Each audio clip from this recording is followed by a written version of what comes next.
Very good morning ಮಕ್ಕಳ. ಎಲ್ರೂ ಕೂತ್ಕೊಳ್ಳಿ. ನಾನು ನಿಮ್ಮೆಲ್ರಿಗೂ ಒಂದು ವಚನ ಕಲ್ತ್ಕೊಬನ್ನಿ ಅಂತ ಹೇಳಿದ್ನಲ್ಲ, ಎಲ್ರೂ ಕಲ್ತ್ಕೊಬಂದಿದ್ದೀರಾ ಅಲ್ವಾ? ಯಾರಿವಾಗ ಸ್ಟೇಜ್ ಮೇಲೆ ಬಂದು ವಚನ ಹೇಳ್ತೀರಾ?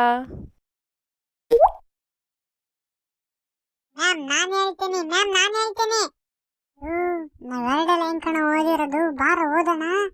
ನಿಮ್ಮ ಮನವ ಸಂತಾಯಿಸಿಕೊಳ್ಳಿ, ನಿಮ್ಮ ಮನವ ಸಂತಾಯಿಸಿಕೊಳ್ಳಿ, ನಿಮ್ಮ ಮನವ ಸಂತಾಯಿಸಿಕೊಳ್ಳಿ. ಮ್ಯಾಮ್ ನಾನು ಹೇಳ್ತೀನಿ. ವೆರಿ ಗುಡ್, ಬಾರಪ್ಪ ಹೇಳ್ಬಾ. ಲೋಕದ ಡೊಂಕ ನೀವೇಕಿತ್ತಿದ್ದೀವಿರಿ, ನಿಮ್ಮ ತನುವ ಸಂತೈಸಿಕೊಳ್ಳಿ, ನಿಮ್ಮ ಮನವ ಸಂತಾಯಿಸಿಕೊಳ್ಳಿ. ನೆರೆಮನೆಯ ದುಃಖಕ್ಕೆ ಅಳುವವರ ಮೆಚ್ಚ ಕೂಡಲ ಸಂಗಮ ದೇವ.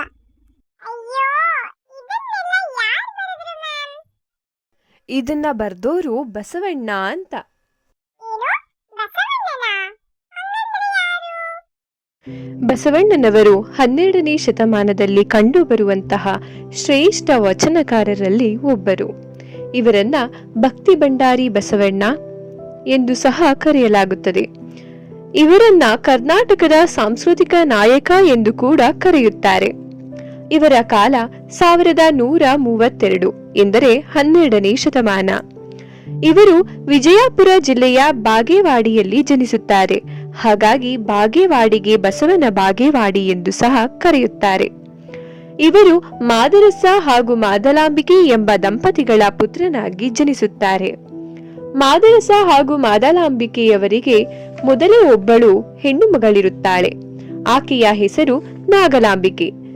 ಆಕೆಯನ್ನ ಪಡೆದ ಹಲವಾರು ವರ್ಷಗಳ ನಂತರ ಇವರಿಗೆ ಒಂದು ಗಂಡು ಮಗು ಜನಿಸುತ್ತದೆ. ಆ ಮಗುವೇ ಬಸವಣ್ಣನವರು. ಈ ಮಗು ಹುಟ್ಟಿದ ಹಲವಾರು ದಿನಗಳ ಕಾಲ ಕಣ್ತೆರೆಯದೆ ಬಾಯಿ ತೆರೆಯದೆ ನಿಷ್ಕ್ರಿಯವಾಗಿ ಇರುತ್ತದೆ. ಹಾಗಾಗಿ ಮಾದರಸರವರು ತಮ್ಮ ಕುಲಗುರುಗಳಾದಂತಹ ಜಾತಿವೇದ ಮುನಿಯವರ ಮಾರ್ಗದರ್ಶನವನ್ನ ಕೇಳುತ್ತಾರೆ. ಜಾತಿವೇದ ಮುನಿಯವರು ಇವರ ಮನೆಗೆ ಆಗಮಿಸಿ ಮಗುವನ್ನ ನೋಡಿ ಮಗುವ ಹಣೆಗೆ ಭಸ್ಮವನ್ನ ಹಚ್ಚಿ ಮಗುವಿನ ಕಿವಿಯಲ್ಲಿ ಮಂತ್ರವನ್ನ ಬೋಧಿಸುತ್ತಾರೆ. ತದನಂತರ ಮಗುವು ಸ್ಪಂದಿಸಲು ಶುರು ಮಾಡುತ್ತದೆ. ಜಾತಿವೇದ ಮುನಿಯವರು ಈ ಮಗುವನ್ನ ಒಬ್ಬ ಧರ್ಮ ಪುರುಷನಾಗುತ್ತಾನೆ ಎಂದು ಹೇಳುತ್ತಾರೆ. ಲೋಕದ ಉದ್ಧಾರಕ್ಕಾಗಿಯೇ ಈ ಮಗು ಜನಿಸಿರುತ್ತಾನೆ. ಹಾಗಾಗಿ ಇವನನ್ನ ಬಸವರಸ ಎಂದು ನಾಮಕರಣ ಮಾಡಿ ಎಂದು ಸಹ ಸೂಚಿಸುತ್ತಾರೆ. ಅದರಂತೆಯೇ ಮಾದರಸರವರು ಮಗುವಿಗೆ ಬಸವರಸ ಎಂದು ನಾಮಕರಣವನ್ನ ಮಾಡುತ್ತಾರೆ. ಬಸವರಸನಿಗೆ 8 ವರ್ಷ ಪ್ರಾಯವಾದಾಗ ಅವನಿಗೆ ಉಪನಯನವನ್ನ ಮಾಡಲು ಮಾದರಸ ಹಾಗೂ ಮಾದಲಾಂಬಿಕೆಯರು ಮುಂದಾಗುತ್ತಾರೆ. ಆಗ ಬಸವಣ್ಣನವರು ಹೇಳುತ್ತಾರೆ, ಅಕ್ಕನಿಗೆ ಮೊದಲು ಉಪನಯನ ಮಾಡಿ, ಏಕೆಂದರೆ ಅಕ್ಕ ನನಗಿಂತ ಮೊದಲು ಜನಿಸಿದವಳು ಎಂದು ಹೇಳುತ್ತಾರೆ. ಇದರಿಂದ ಕೋಪಗೊಂಡ ಮಾದರಸ ಹೆಣ್ಣು ಮಕ್ಕಳಿಗೆ ಧರ್ಮ ಸಂಸ್ಕಾರ ಕೊಡುವ ಪದ್ಧತಿ ಇಲ್ಲ ಎಂದು ಹೇಳುತ್ತಾರೆ. ಇದು ಬಸವಣ್ಣನವರ ಯೋಚನಾ ಶಕ್ತಿ ಹಾಗೂ ಯೋಚನಾ ಶೈಲಿಯನ್ನ ನಮಗೆ ಸೂಚಿಸುತ್ತದೆ. ತದನಂತರ ಬಸವನ ಬಾಗೇವಾಡಿಯಿಂದ ಬಸವಣ್ಣನವರು ಕೂಡಲ ಸಂಗಮದೆಡೆಗೆ ಚಲಿಸುತ್ತಾರೆ. ಕೂಡಲ ಸಂಗಮ ದೇವದಲ್ಲಿರುವಂತಹ ಒಂದು ಗುರುಕುಲ, ಆ ಗುರುಕುಲದ ಕುಲಪತಿ ಜಾತಿವೇದ ಮುನಿಯಾಗಿರುತ್ತಾರೆ. ಈ ಒಂದು ಗುರುಕುಲಕ್ಕೆ ಬಸವಣ್ಣನವರು ಸೇರುತ್ತಾರೆ. ಕೂಡಲ ಸಂಗಮದ ಸಂಗಮೇಶ್ವರ ದೇವಾಲಯದಲ್ಲಿ ಅರ್ಚಕ ಕೆಲಸ ಮಾಡುತ್ತಾ ವಿದ್ಯಾಭ್ಯಾಸವನ್ನ ಮುಂದುವರೆಸುತ್ತಾರೆ. ತಮ್ಮ 20ನೇ ವಯಸ್ಸಿನಲ್ಲಿ ಪರಮಾತ್ಮನ ದಿವ್ಯ ಸಾಕ್ಷಾತ್ಕಾರ ಹಾಗೂ ಅನುಗ್ರಹವನ್ನ ಪಡೆಯುತ್ತಾರೆ.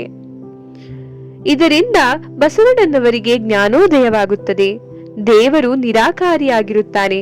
ಅವನಿಗೆ ಯಾವುದೇ ಮನುಷ್ಯನ, ಪ್ರಾಣಿಯ, ಪಕ್ಷಿಯ ಆಕಾರವನ್ನ ಕೊಡದೆ ಇಡೀ ಬ್ರಹ್ಮಾಂಡದ ಆಕಾರ ಎಂದರೆ ಗೋಳಾಕಾರದಲ್ಲಿ ಪೂಜಿಸಬೇಕೆಂದು ಬಸವಣ್ಣನವರು ಇಷ್ಟಲಿಂಗವನ್ನ ಕಂಡುಹಿಡಿಯುತ್ತಾರೆ. ಹಾಗಾಗಿ ಇವರನ್ನ ಲಿಂಗಜನಕ ಎಂದು ಕೂಡ ಹಲವಾರು ಶರಣರು ಕರೆಯುತ್ತಾರೆ. ಕೂಡಲ ಸಂಗಮದ ಗುರುಕುಲದಲ್ಲಿ ಒಂದು ಘಟಿಕೋತ್ಸವ ಸಮಾರಂಭ ಜರುಗುತ್ತದೆ. ಇದಕ್ಕೆ ಮುಖ್ಯ ಅತಿಥಿಗಳಾಗಿ ಚಾಲುಕ್ಯ ರಾಜ್ಯದ ಬಿಜ್ಜಳ ರಾಜನ ಪ್ರಧಾನಿಗಳಾಗಿದ್ದಂತಹ ಬಲದೇವಾರಸರು ಆಗಮಿಸಿರುತ್ತಾರೆ. ಬಲದೇವಾರಸರು ಬಸವಣ್ಣನವರ ಪ್ರತಿಭೆ ಹಾಗೂ ಪಾಂಡಿತ್ಯವನ್ನ ಮೆಚ್ಚಿ ಅವರಿಗೆ ತಮ್ಮ ಮಗಳಾದ ನೀಲಗಂಗಮ್ಮರನ್ನ ವಿವಾಹ ಮಾಡಿಕೊಡಲು ಇಚ್ಛಿಸುತ್ತಾರೆ. ಬಸವಣ್ಣನವರು ಇದರ ಬಗ್ಗೆ ಆಲೋಚಿಸಿ ವೈವಾಹಿಕ ಜೀವನದಲ್ಲಿದ್ದೂ ಸಹ ಆಧ್ಯಾತ್ಮಿಕ ಸಿದ್ಧಿ ಸಾಧಿಸಬಹುದೆಂದು ತೀರ್ಮಾನಿಸುತ್ತಾರೆ. ತದನಂತರ ಬಸವಣ್ಣನವರು ಮಂಗಳವೀಡಿಗೆ ಹೋದರು. ಅಲ್ಲಿ ನೀಲಗಂಗಮ್ಮರನ್ನ ವಿವಾಹವಾಗುತ್ತಾರೆ. ಬಿಜ್ಜಳನ ಆಸ್ಥಾನದಲ್ಲಿ ಕರಣಿಕನಾಗಿ ಕಾಯಕ ಸ್ವೀಕಾರ ಮಾಡುತ್ತಾರೆ. ತದನಂತರ ಬಿಜ್ಜಳ ರಾಜನ ಆಸ್ಥಾನವು ಮಂಗಳವೀಡೆಯಿಂದ ಕಲ್ಯಾಣಕ್ಕೆ ಸ್ಥಳಾಂತರಗೊಳ್ಳುತ್ತದೆ. ಆದ ಕಾರಣ ಬಸವಣ್ಣನವರು ತಮ್ಮ ಸಕುಟುಂಬ ಸಮೇತರಾಗಿ ಮಂಗಳವೀಡೆಯಿಂದ ಕಲ್ಯಾಣಕ್ಕೆ ಸ್ಥಳಾಂತರವಾಗುತ್ತಾರೆ. ಬಸವಣ್ಣನವರು ಹಲವಾರು ವೇಶ್ಯರನ್ನ ಹಾಗೂ ತಮ್ಮ ಶ್ರೀಮತಿ ನೀಲಗಂಗಮ್ಮರ ಒಡವೆಗಳನ್ನ ಕಳ್ಳತನ ಮಾಡಲು ಬಂದಿದ್ದಂತಹ ಕಳ್ಳರನ್ನು ಸಹ ಧರ್ಮ ಸಂಸ್ಕಾರ ಕೊಟ್ಟು ಶರಣರನ್ನಾಗಿ ಪರಿವರ್ತಿಸುತ್ತಾರೆ. ಅದಲ್ಲದೆ ಅಸ್ಪೃಶ್ಯರಿಗೆ ಅಕ್ಷರ ಮತ್ತು ಧರ್ಮ ಜ್ಞಾನವನ್ನ ನೀಡಿ ಅವರನ್ನು ಸಹ ಶರಣರನ್ನಾಗಿ ಪರಿವರ್ತಿಸುತ್ತಾರೆ. ಬಸವಣ್ಣನವರು ಅನುಭವ ಮಂಟಪವನ್ನ ಸ್ಥಾಪಿಸುತ್ತಾರೆ ಹಾಗೂ ಬಸವಣ್ಣನವರು ದೇವನೊಬ್ಬನೇ, ಸಮಸ್ತ ಮಾನವರು ಅವನ ಮಕ್ಕಳು ಎಂದು ನಂಬಿರುತ್ತಾರೆ. ಬಸವಣ್ಣನವರು ಅನುಭವ ಮಂಟಪದಲ್ಲಿ ಶೂನ್ಯ ಪೀಠ ಸ್ಥಾಪನೆಯನ್ನ ಮಾಡುತ್ತಾರೆ. ಇದರ ಅಧ್ಯಕ್ಷತೆಯನ್ನ ಅಲ್ಲಮಪ್ರಭುರವರು ಮೊದಲ ಬಾರಿಗೆ ವಹಿಸುತ್ತಾರೆ.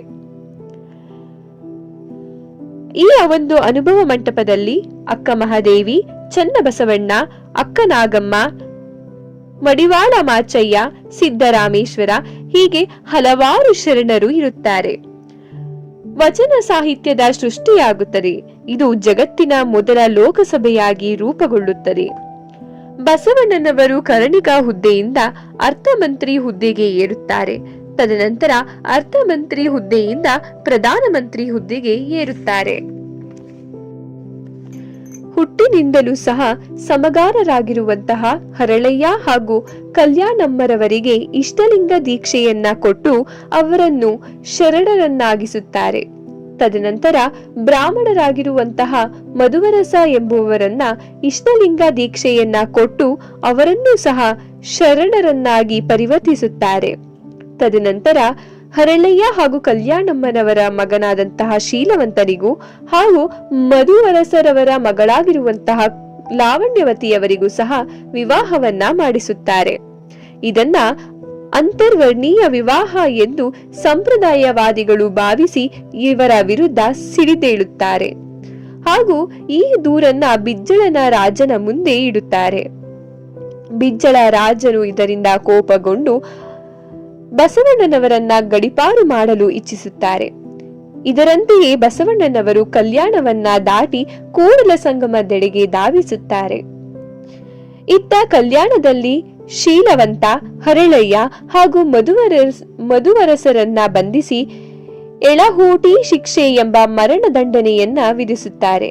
ಮೊದಲಿಗೆ ಬೈರಿನಲ್ಲಿ ಇವರನ್ನ ಕರೆತರಲಾಗುತ್ತದೆ.